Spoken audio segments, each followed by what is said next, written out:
All right, so that is all we've got on the training for the firewalls. We'll get into some more deep dive stuff here in the future, but that just kind of gives you a basics. So what'll happen is in the future, we'll go into some different specific settings on the firewalls. And then when we do that, what'll end up happening is it'll kind of walk you through all of those steps. But I kind of want to get out the basics and the foundational aspects of the firewall because not everybody understands what exactly that means. And we'll just kind of go from that. So now we're going to roll into the pro tip of the week. So the pro tip of the week is security questions. And you probably heard of these going, what are these? So you ever get to like Facebook or any of these other sites and they say, hey, to get access to your site, you need to answer the question of who is your first grandmother or your first grandmother. Would you have more than multiple? Maybe you have more than one grandmother, but don't know. But who's your grandmother? Who's your dog? Where'd you go to high school at? Where did you go to prep school at? Where'd you go to college at? Those kind of things. So it asks you these questions. Okay, so I'm going to come out right away and say this. Do not use them. Avoid. Please avoid. The reason I say that is because in today's world where everybody is connected to the internet, most people like reusing passwords, reuse the security questions. Yay! So they come down and say, my kid's name is Bill. I like Bill. Bill's a good name. My name's Sean. I kind of really wish it was Enrique.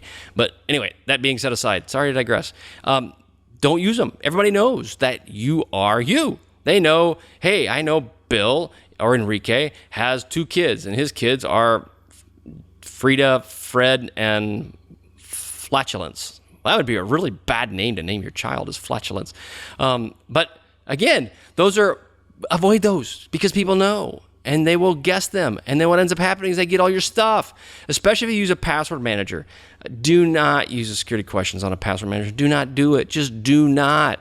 Get a long, nasty password that you write down and put in a book, or you memorize a passphrase, which we've talked about or we will talk about. And like in the case of, I like Lord of the Rings because it's really cool. Or something like that, right? With all the upper and lower case. But make that huge with no security questions, but make it different than all your other passwords. Do not make it the same, make it different.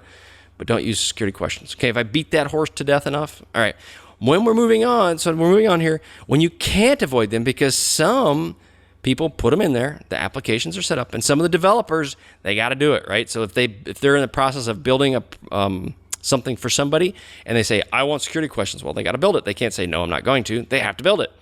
So one of the things to consider is you make up, if they ask for these questions, you make up a heinous response.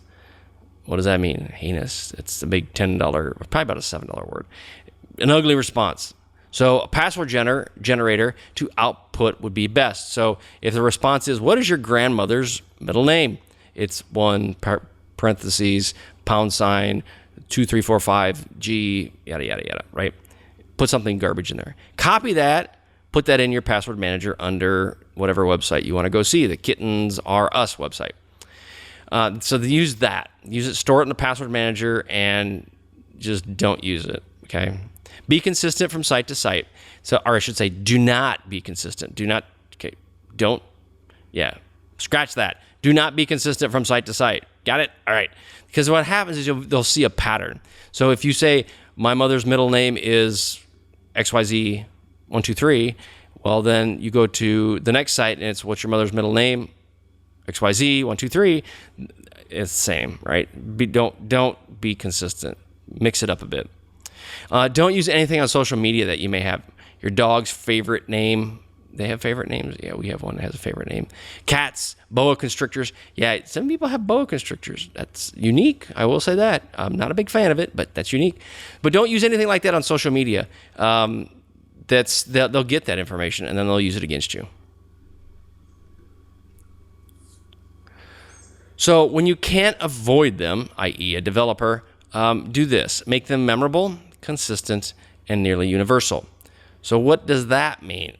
Well, this is from OWASP, OWASP, and that is .org. It's basically a group of people that when you're trying to deal with programmers, what are the main things they need to focus on?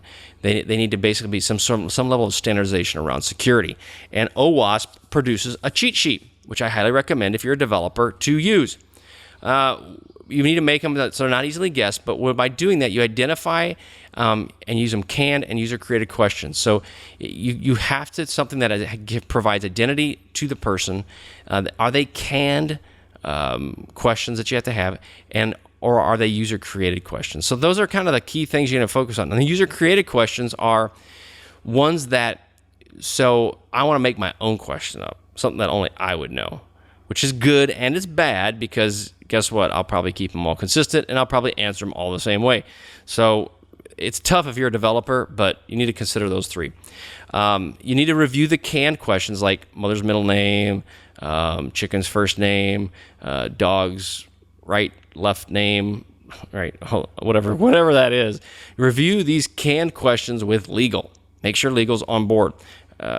And what I've learned from my career is I try to get engaged with legal on a routine basis all the time.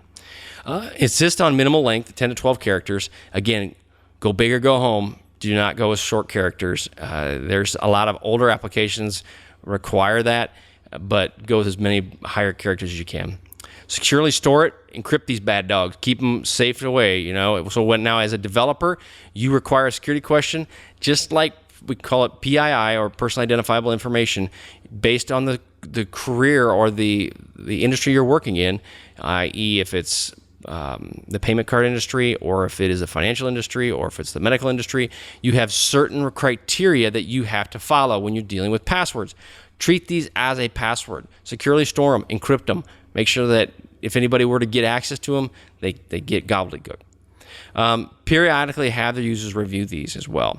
So again, it's touching base with the users so that they say they had at one point, my girlfriend was X, or Frida. I like Frida. Frida's a good name. Periodically have users review it. And if Frida is your girlfriend today, is Frida your girlfriend 2 years from now? Maybe, maybe not. Maybe it's Fred. Don't know. You never know. So the point is that periodically have users review this. All right. Authenticate to change questions. You need to also, if you're going to change any of these questions, you need to authenticate to the system. You need to make sure that when you authenticate to it, is that it's not just Bill going in there. He hacked your account and wants to change your questions. It goes through authentication, which is also an indicator. I'm big into indicators. It's an indicator into that someone has access to your site. Okay, so consider that.